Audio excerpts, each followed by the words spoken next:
இளம் மருத்துவ அதிகாரிகளான ஹவுஸ்மேன்ஷிப் டாக்டர்களை மனரீதியாக முழுமையாக தயார்படுத்துவதற்கான முன்முயற்சியாக மருத்துவ பயணத்திற்கான வழிகாட்டி கருத்தரங்கு எய்ம்ஸ் பல்கலைக்கழகத்தில் வெற்றிகரமாக நடைபெற்றது. மாயிகாவின் தேசிய சுகாதார பிரிவு, எய்ம்ஸ் பல்கலைக்கழகம் மற்றும் MIED ஆகியோரின் ஒத்துழைப்பில் மிகச்சிறப்பாக இந்த கருத்தரங்கு ஏற்பாடு செய்யப்பட்டது. மருத்துவக் கல்லூரியில் பயிலும் இறுதி ஆண்டு மாணவர்கள், ஹவுஸ்மேன்ஷிப் காத்திருக்கும் பட்டதாரிகள் மற்றும் இளம் மருத்துவர்கள் தங்கள் பணியின் ஆரம்பத்திலேயே மனதளவில் உறுதியான நிலையில் தயாராகுவதோடு எதிர்கால பணிச்சூழலில் ஏற்படும் சவால்களை திறம்பட எதிர்கொள்ளும் நோக்கத்தில் இந்த நிகழ்ச்சி ஏற்பாடு செய்யப்பட்டது.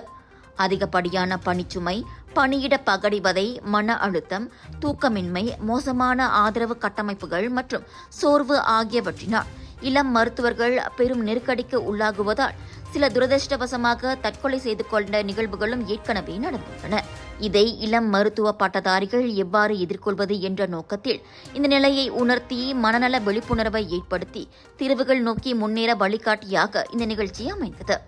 மேலும் அனுபவிக்க மருத்துவ வல்லுநர்கள், அரசாங்க மருத்துவமனை இயக்குநர்கள் மற்றும் இளநிலை மருத்துவர்களின் மனநல போராட்டங்களின் அடிப்படை உண்மைகளை புரிந்து கொள்ளும் கல்வியாளர்களின் குழுவால் வடிவமைக்கப்பட்டு பல முக்கியமான ஆலோசனைகளும் வழிகாட்டலும் இந்த கருத்தரங்கில் முன்வைக்கப்பட்டன.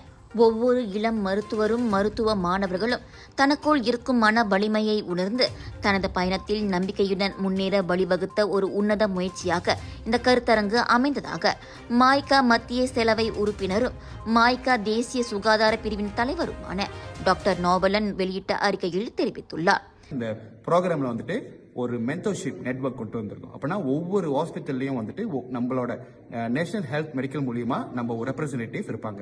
அப்ப அவங்க அந்தந்த ஹாஸ்பிட்டல்ல வேலை செய்யற மாணவர்களுக்கு ஏதேனும் பிரச்சனை வந்துச்சுன்னா அந்த மருத்துவர்களை கான்டாக்ட் பண்ணலாம். அப்ப அது மூலியமா அவங்களுக்கு ஒரு தீர்வு கிடைக்கும். இந்நிகழ்வுக்கு உறுதுணையாகவும் வழிகாட்டியாகவும் இருந்த எய்ம்ஸ் பல்கலைக்கழகத்தின் வேந்தர் தான்ஸ்ரீ டாக்டர் SA விக்னேஸ்வரன், இணை வேந்தர் மாண்புமிகு டத்தோஸ்ரீ M சரவணன், எய்ம்ஸ் பல்கலைக்கழகத்தின் துணை வேந்தர் பேராசிரியர் கதிரேசன் மற்றும் எய்ம்ஸ் பல்கலைக்கழகத்திற்கும் MIED நிறுவனத்திற்கும் அவர் நன்றியை தெரிவித்துக் கொண்டார்.